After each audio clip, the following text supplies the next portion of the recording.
Hello, happy Monday. I hope everyone is having a great Monday.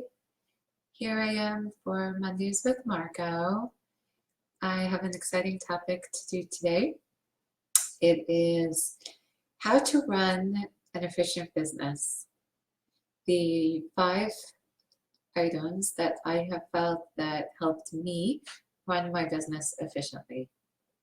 So I'm going to start by listing them, and then I'm going to go into talking about them each individually. So the first one is cutting out the excess. The next one is communicating effectively. Don't be afraid to delegate. Keep your goals clear and focused. I have a lot of notes today, so bear with me. And train and develop staff. So I'm going to talk about each one and then put it together. I'm actually going to start from the bottom up. Train and developing staff. For me, the past few months, that has been the biggest thing that was life-changing. For so many years, I have ran MVS doing so much myself, responding to sales calls, doing the client product delivery, and I was just busy all the time. And I would pride myself in saving this money, also because I was doing it all myself, but I always felt that I can do it better. But it dawned on me one day when something was going on with my kids, and I was like, it's time to change. And it was something health-wise for me that I said to myself, I'm never going to get to my goals. I'm not going to be able to have that day that I want to, that I'll be able to fully unplug and really be able to have a life outside of my business. Because, when we think about our action list, it's like we're not the action list of the business. It's what will the business need, and it's not always a reflection on us. And lots of times we think that it is a reflection on us, our business, but it's not. So the training and developing staff, we can think that it's an easy way to cut expenses and save money, but what happens is that it just backfires, because if you have to take your kid to the doctor, if you want to go somewhere, or you accept more work than what you can handle, your goals are bigger than what you can do, and we all think that we're better than the next professional. But instead of just thinking that you can do it all, instead, when you train the staff, it is so much better. You spend that extra time with them instead of them doing the tasks haphazardly. So recently, about 2 weeks ago, I sat in the position of my VA, and she was away, and I must tell you, I was pulling my hair out. And when she came back, I brought her back. She was away. I was such a different person when she was back. All the things that she was doing for me, but not only was she doing it for me, she was doing it better, because that was her job. She wasn't doing the VA job plus accounts receivable, plus the sales, plus client delivery. She was doing just the VA job. And I don't want to say just, because she makes me a better person of who I am, and to have better client delivery, and to be able to get on my sales follow-ups, and the other things that I like to do. So when you take the time to teach, that's the ROI, and I'm very big on ROI.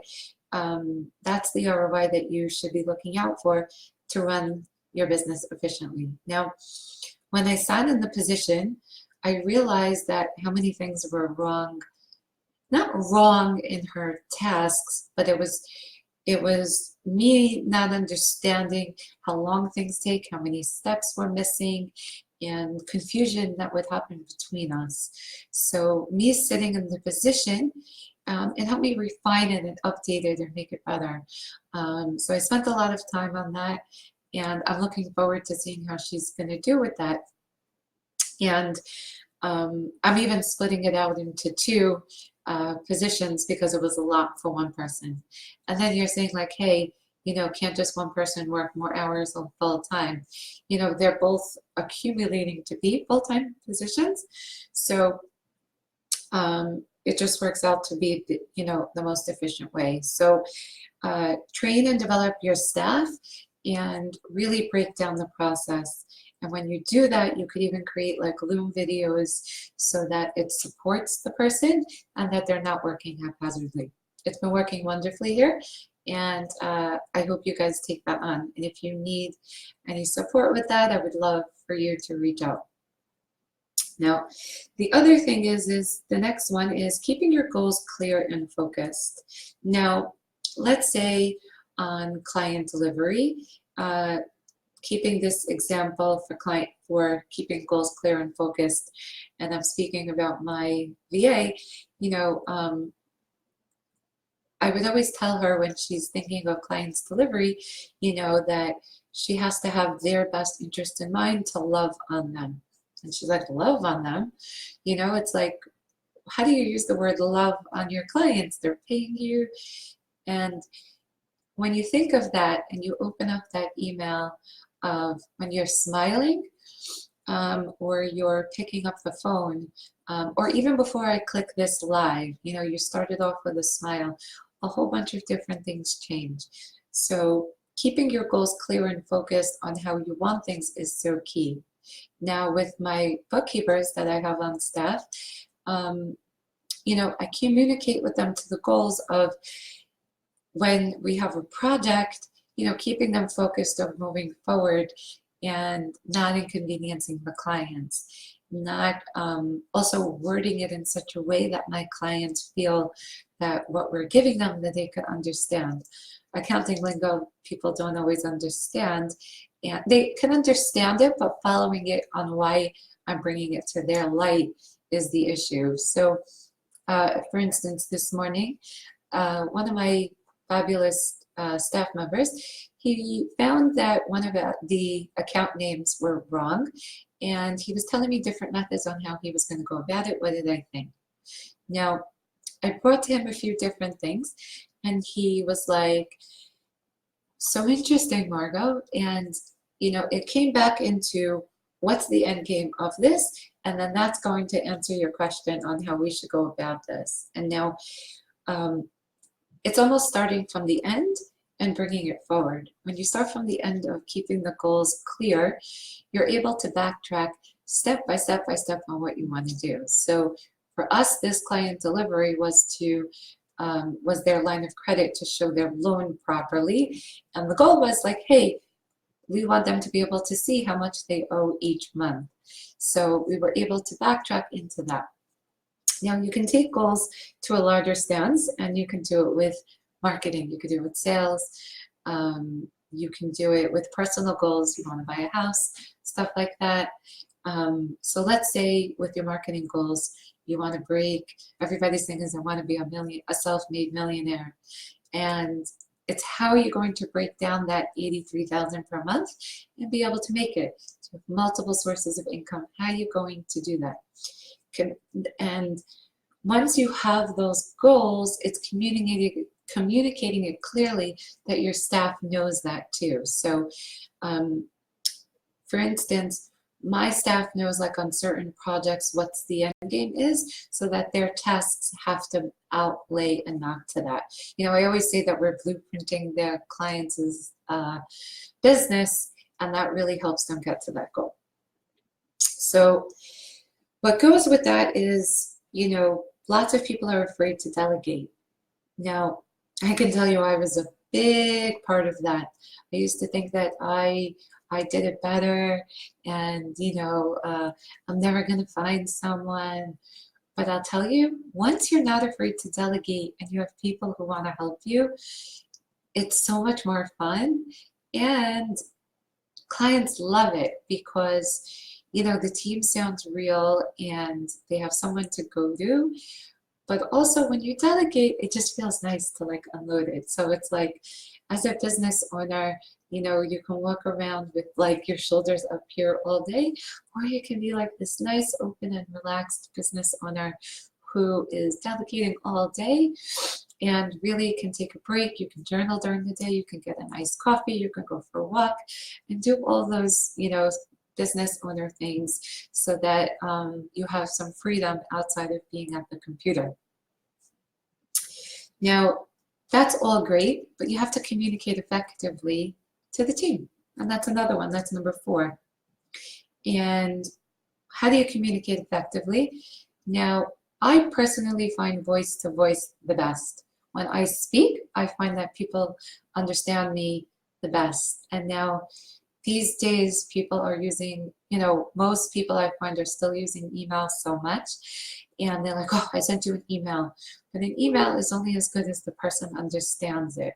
So I want to give a quick story here. When I share things in emails to my staff or my clients, I break it down step by step, you know, so that they can follow it. Instead of going in like long run-on sentences, even if I had the best English, which I don't, that's why I have access to writers in MBS, because I know my writing is so, it needs improvement. And someone said to me, Margo, you write poems? And I said, no, I don't. I don't write poems. And it ended up bringing out a different skill in myself that, you know, I did write poems. I can't say my poetry is great, but it's definitely something that I did not realize that I have. So you have to figure out the best way of what works for you. So my suggestion is like in my team, we use WhatsApp, and we're looking to dial that down and use in our team management software. They have like a Slack idea. I forget exactly what it's called in Teamworks, but like a IM messenger type communication internally so that we communicate to each other. And then in addition, what happened is that the team is interacting with each other and it's not all waiting for me, which is the best part, because it would always wait for me before I decided to delegate and to do all these things. So sharing this with you makes me feel so happy, because if there's somebody else that's out there who is doing it all, I just want to share with you, and I hope you receive this well and listen, and feel free to call me, ask me questions, because you know, you can start each day by doing small things, and then once you get the hang of it, it's like, let me delegate and take it on. And it can be overwhelming, and it can be where it's expensive and stressful, and it has all of those factors, but you start to balance that out as you get the rhythm of it, of doing it in doses so that it's helpful to the business. Now, the last thing is cutting out the excess. So when you're in the role and when you're training, you're able to really focus on what that employee should focus on and take out the rest. Because cutting out the excess helps that, like, if you're spending time, if an employee is by the hour, there's could be so many things that they're spending time on, and then you have to pay for that time. And that feels junky, and we don't want that. So training the staff and developing the staff helps you refine the goals, cut out the excess, you have happy staff, they're doing the tasks, and then you get the job done. So I hope you enjoyed this live today, and you find this helpful, how to run your business efficiently with the 5 steps. The 5 steps were training and developing your staff, keeping goals clear, focused, don't be afraid to delegate, communicate effectively, and cut out the excess so that they can be successful. Now, I would be so grateful, anybody who's watching this, or if you watch the replay, let me know if this was helpful, any takeaways that you had, and anything I can help you with. I hope you have a great rest of your Monday, and Mondays with Margo, keep always on your calendar so you can stay tuned. Love you all. Bye.